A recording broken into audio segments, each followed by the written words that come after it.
За өнөөдрийн хичээлээр одоо дараах зүйлсийг үзнэ. Зөвхөн document desktop download энэ гурван хавцыг одоо D-disk руу шилжүүлэх замыг өөрчлөх аргачлал. Цэрэглийн програмуудыг одоо чинь uninstall хийж устгах. Device manager буюу тоног төхөөрөмжийн драйверуудыг харах. Mark модулуудыг харах. System properties тоног төхөөрөмжүүдийн үзүүлэлт систем тоног төхөөрөмж үйлдвэрлэлийн систем үзүүлэлтийг харах. Hard disk manager буюу hard disk-ийн хэмжээ partition-ыг харах. Ийм хичээлүүд үзнэ. За D-disk C-disk нь бол Windows үйлдвэрлэлийн систем хөвчлэн байдаг. Param-base Windows гэсэн энэ хоёр хавц нь гол төлөв байдаг. За энэ функц руу орохдоо start E төвчийг энэ хост төвчийг дараад ингээ харна. За C-disk дээр. За энэ Param-base Windows гэсэн энэ хоёр хавц харагдаж байна юм шиг.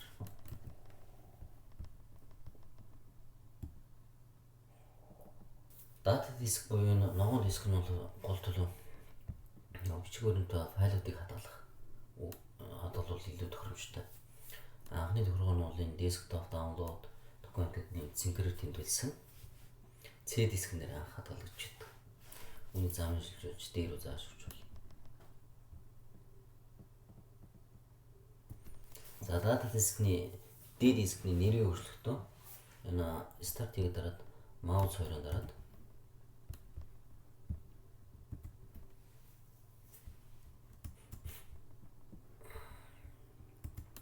энэ D-disk нэр mouse хоёроо дараад энэ properties гэж ороод энэ general цонхон дээр data гэдэг энэ дээр нэрийг бичиж хадгалж өгч болно.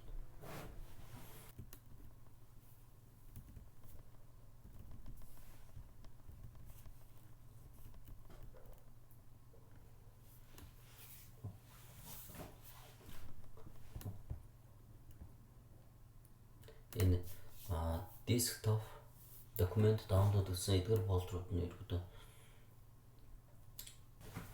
анх C-disk дээр хадгалагдсан байдаг үйлдвэрлэлийн системийн C-disk дээр. Энийн замын өөрчлөлт энэ ногоон диск буюу data disk руу шилжүүлж өгвөл зааж өгөх юм бол үүн дээр хадгалагдаад яваад байвал илүү тохиромжтой гэсэн. За энэ эхлээд энэ D-disk дээрээ document-ийн desktop гэсэн юм фолдер нээж өгнө.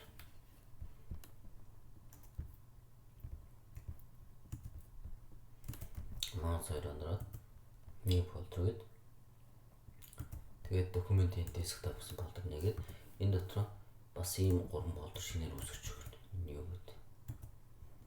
Desktop document download гэдэг. Тэгээд одоо desktop-ийн замыг өөрчлөхдөө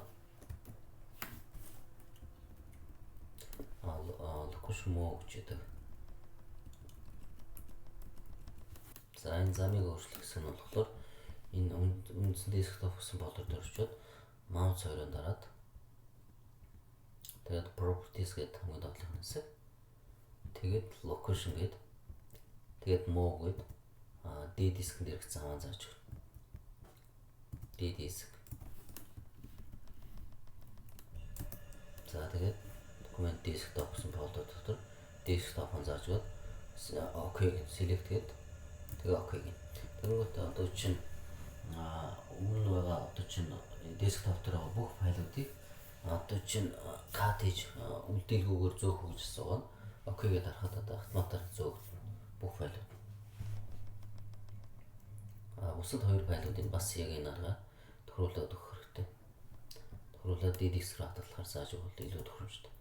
Дараа нь одоо ингээд одоо бүх бичиг баримтууд том хэмжээтэй байл зураг мураг ажлын файлууд нь бүгд D-disk дээр хадгалагдах юм бол дараа нь D-disk дээр дараад ингээд search гэдэг энэ Explorer цонхны файл Explorer цонхны search гэдэг энэ data энэ search хэсэг дээр нь одоо энэ хайх үгээр бичээд enter дарах юм бол хурдан хайж үр дүнтэй байдаг.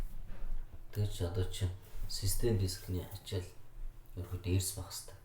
System disk-эн дээр одоо энэ Windows үйлдвэрлэлийн систем хэрэглэлийн програм бүгдээд учраас маш их ачаалтай байдаг учраас болж өгөл одоо чинь бүх бичиг баримт документ, видео, дуу, аудио, зураг гэдэг бүх хэмжээ файлуудаа D-disk нэрээр төвлөрүүлж хадгалж байл одоо чинь дараа нь хэсэгтэй систем дискэнд ачаалал байгаа. Property сонгороо ороод дискийнхаа дискийн property сонгороо ороод location гэдэг муугаад тэгээд замын зааж өгөөд окейг хадгалж байна. За control panel системийн одоо чинь бүх хөдөлгөөний ерөнхий тохиргоо гэдэг хэсэг байгаа. Үүн дотроос одоо энэ ногооноор тэмдэглэсэн 3 хэсгийн 4 хэсгийн гол өгөргөөр хэрэглэдэг. Device Manager, Program Pass, Program Send Features, System, User Account гэсэн энэ 4 хэсэг ногоон дотроос.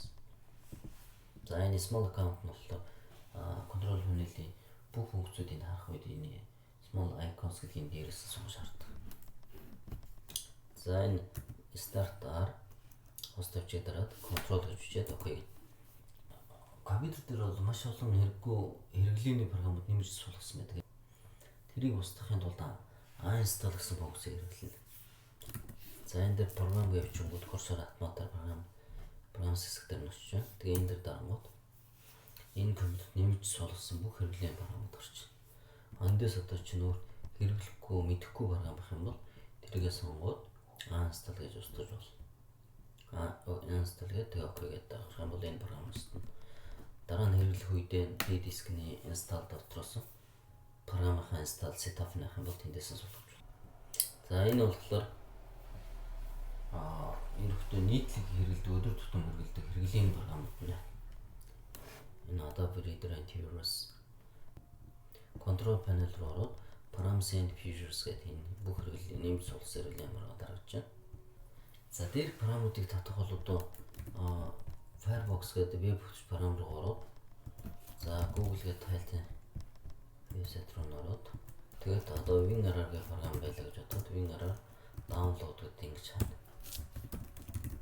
За энэ дээр дарлаа. Тэгээ энийг татаад авангууд download folder дотор орно.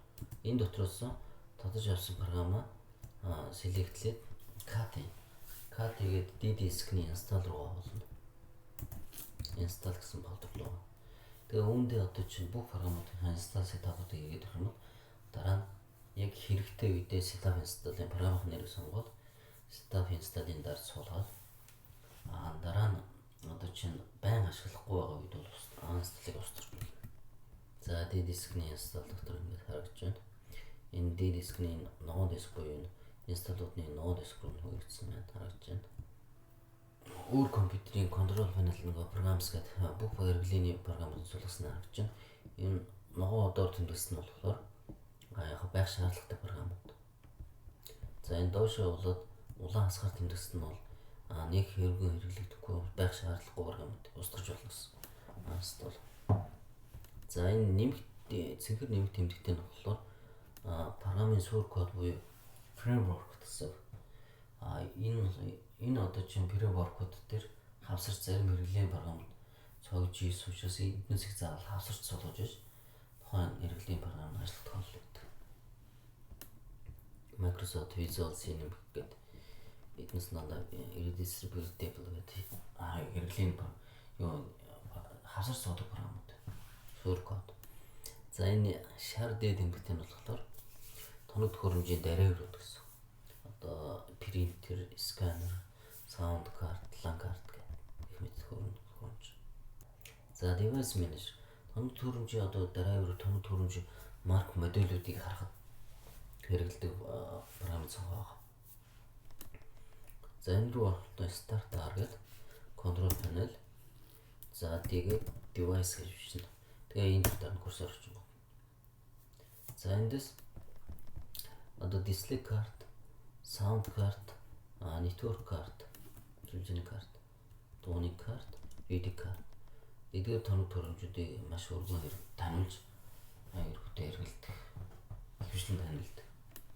За chipset гэдэг процессорын гол үндсэн чиглэлүүдийн драйверууд. Энийг таниулж одоо чинь бүрэн хүчин чадлаараа зарим тохиолдолд ажилладаг.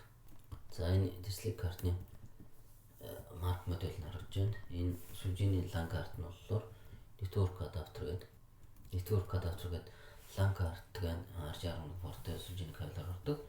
Wi-Fi гэдэг утасгүй интернетийн төхөөрөмжийн карт байна. таниулыг одоо шар асуултын тэмдэг гардаг. Одоо ийм шарангуйтай асуултын тэмдэг.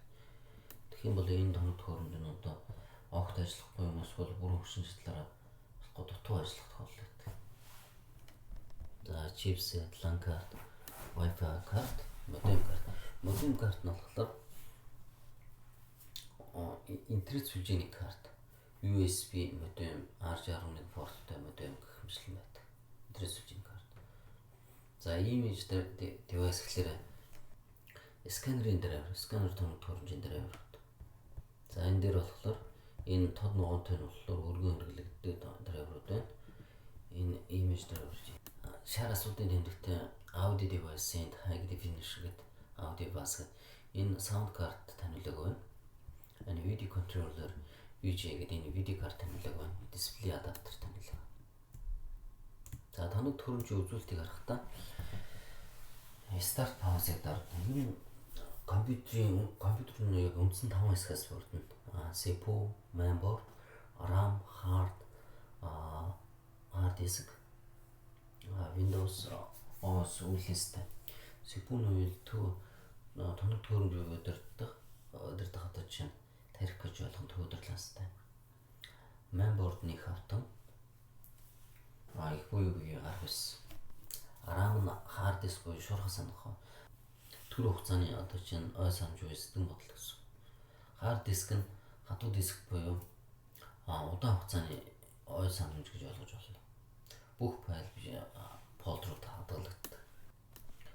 Windows OS үйл систем нь болохоор компьютерийн одоо үндсэн гол амин сүнс гэж ойлгож байна. Бүх одоо тоног төхөөрөмжийг ажиллуулах үүрэг командыг өгч идэг. За өнөөдөр орохдоо start pause төвчээ дарна. Эсвэл юу бол control panel руу ороод system гэж хийж болно. Тэгээ enter дарж болно. Start-аар control panel окей гэдэг. Тэгээд system гэж хичээд за ингээд үзүүлэлт нь харж байна. Windows 10 Pro гэдэг үйл систем харж байна. Процессор буюу CPU Intel Core i5 6200 байна. Memory буюу RAM 8 GB. Үйл систем 64 битийн операшн системтэй. За энэ болохоор дотоод сүлжээнд компьютерийн нэр нь харагдаж байна. Компьютерийн нэр. Work group нь дотоод сүлжээнд компьютерийн сүлжээний групп нь харагдаж байна. Дэд групп. За hard disk-ийн хэмжээг харахтаа start яг дараад тэгээд disk PC-гээ дарангууд энэ зүүн баруун талын хэсэг дээр нь энэ CD-г 2 хардны хэмжээ гарч байна. Partition-аар 2 батсан байна л да. Програмын аргаар partition тавиад. За энэ хоёрын нийлбэрээр нь hard disk-ийн хэмжээ гар. За 75 ГБ, 300 ГБ гэдэг нийт хэмжээ нь бол ойрцоогоор нэг 500 ГБ-ийн hard disk байна гэж ойлгож байна. За мөн hard disk-ийн хэмжээг нэрвэлж харахтаа start-ийг manage хэсэг рүү орж орж болно. Start-ийг дараад тэгээд энэ disk PC-гээд энэ дээр mouse хоёрын дараад туслах төвчийн дараад болгоныхаа тэгээд manage гэж байгаа. Manage гэж ороод тэгээд storage disk management гэдэг. За эндээс disk нөлөө нь болохоор hard disk нөлөө энэ дээр програмын аргаар баталгаатай 2 бас CD гэдэг диск гаргаж байна. Диск нөлөөний нийт хэмжээ нь 495 ГБ гэж харагдаж байна. Энэ CD дискний сул зай нь болохоор 83 дата диск 83% сул байна. CD диск нь 31% сул байна. CD дискний хвшлэн дүүрэх гэдэг дүүрч яваад байдаг.